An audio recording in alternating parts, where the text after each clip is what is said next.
Hey everyone, Hamer back with the second to last installment of the big list of Mission Impossible episode rankings. This one's going to be numbers 10 through 6, and then I'll do one last one with the top 5. Without further ado, let's get it rolling. Starting with number 10, Season 1, Episode 3, Operation Rogosh. The IMF must stop the plan of the unbreakable Imri Rogosh, who sets off catastrophic mass deaths around the world and has been in Los Angeles for the past week. This very early outing could be considered the quintessential Mission Impossible episode. It introduces us to so many of the great techniques that the IMF uses over the years, including the fantastic voyage that takes Mark out of their normal surroundings, the perfectly designed and executed big store controlled environment that allows the IMF to carefully disorient their target and get the vital information the IMF seeks. Here, they have to do all of those things, and they really do have to create the unique type of situation that gets the Mark to do something that sometimes she, would never ever do otherwise. That's the very essence of the impossible mission, and it really is what's at the heart of the show, in my opinion. Fritz Weaver as Rogosh is a great actor, and the way he does all of the work that moves the plot forward, and it makes sense, is what's really great about this one. The IMF just sets the wheels in motion, and he kind of takes them where they need to go. What really makes this one better than the episodes where this basic plot is rehashed is the minimalist nature of the con. The IMF doesn't seem to have to bring unlimited resources or a small army to bear as they do in similar episodes such as Invasion or 2000, which is what's really, really great about this. If only they had landed the ending. Of course, it's because of the time pressure and the IMF wants to save lives. I get it. But it just seems kind of unbecoming of the IMF to have to threaten their target in order to complete the mission, rather than having to outwit or outmaneuver them. That's what the IMF is supposed to do. Fortunately, most future episodes avoid this, but it is really the only flaw in this otherwise awesome episode. Number 9, Season 7, Episode 16, The Question. Nicholas Varsi is a skilled assassin who has arrived in the U.S., and it's unknown whether he really intends to defect or whether he's just providing false information. The IMF must discover the truth without the help of federal intelligence, which may be compromised in the matter.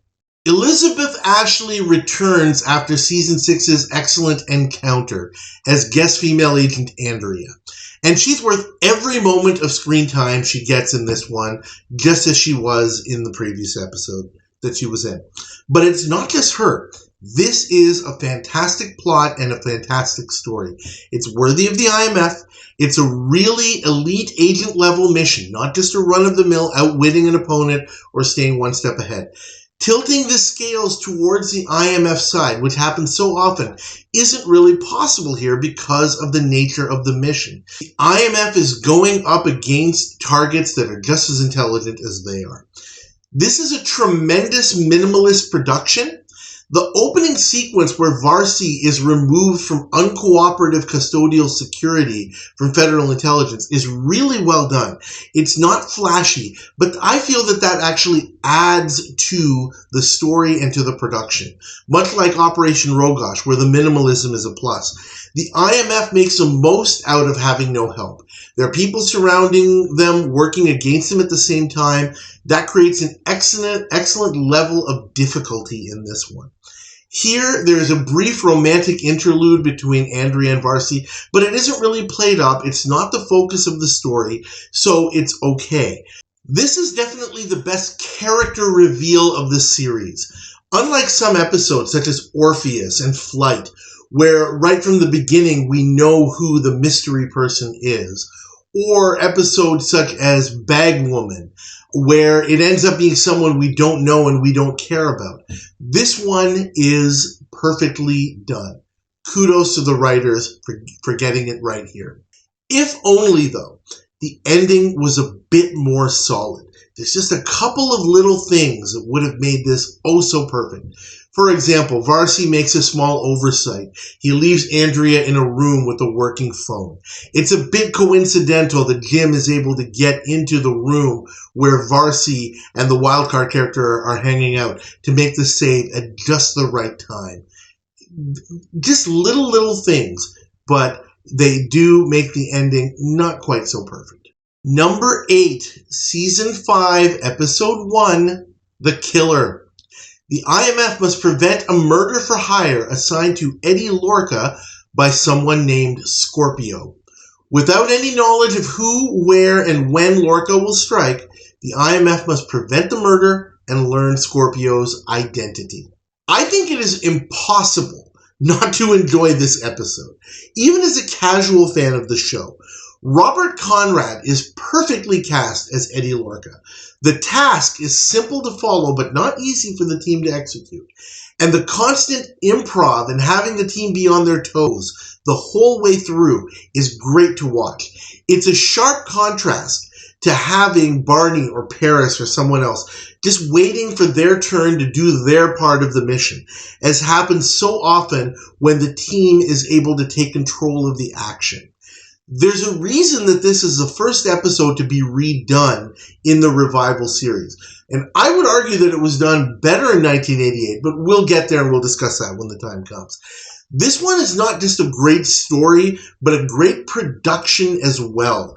Kudos to the crew for the way that this is all staged, and all the even little things like the camera work are really, really great here.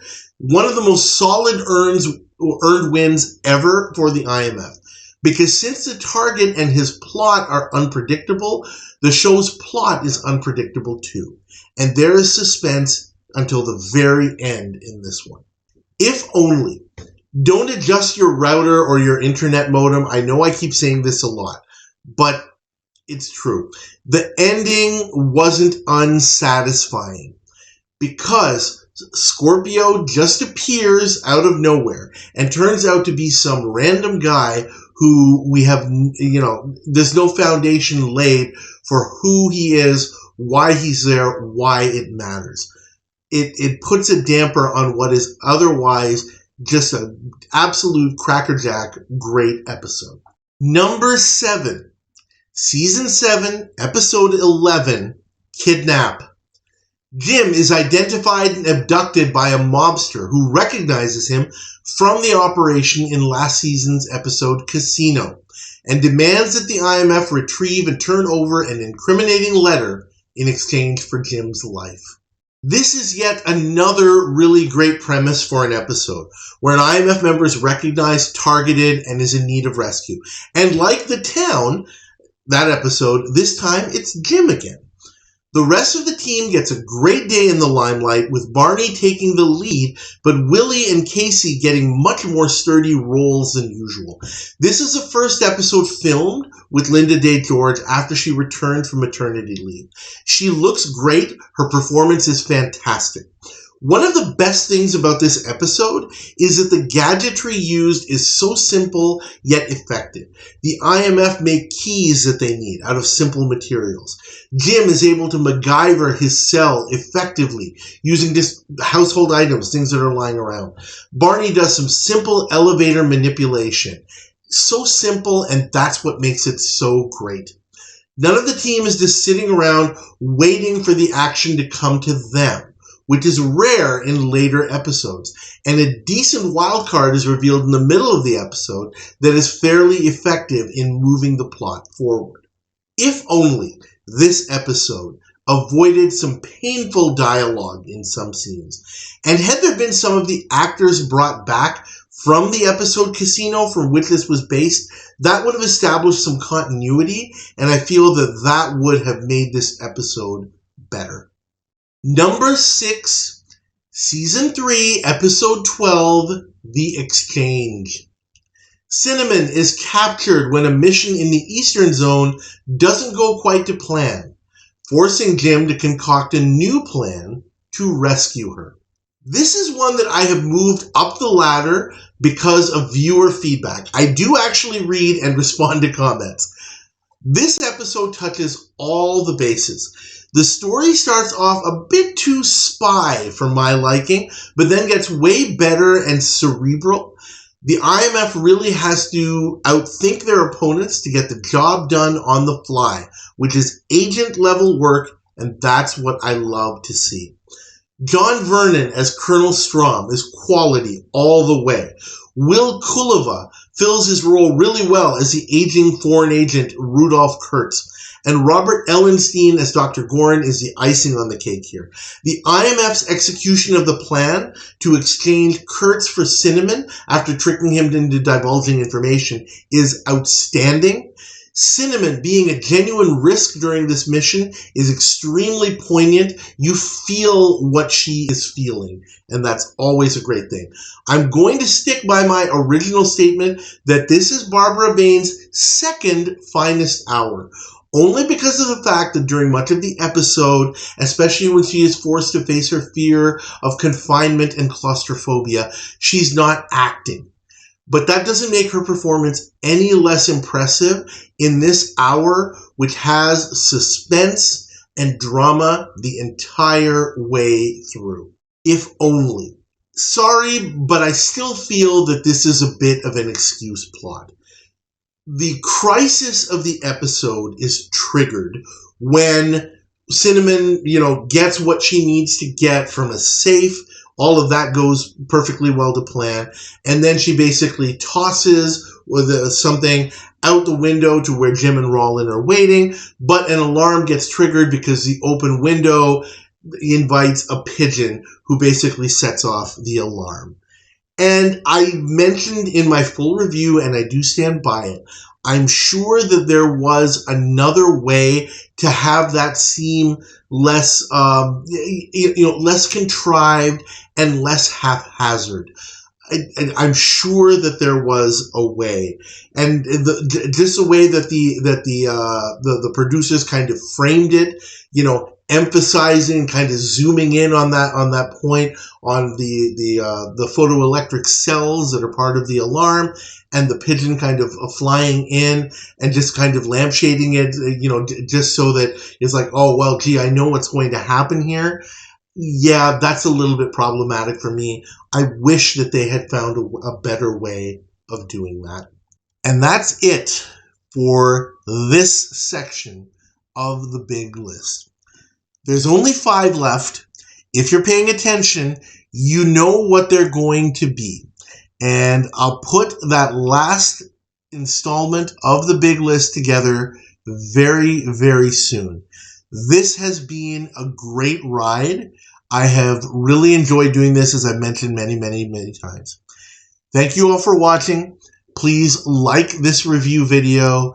Please subscribe to the channel if you haven't already. And please leave your comments about this part of the list, other videos that I've posted, anything you wish to talk about with regards to the show. Thank you again, and I'll see you for the last installment very soon. See you next time.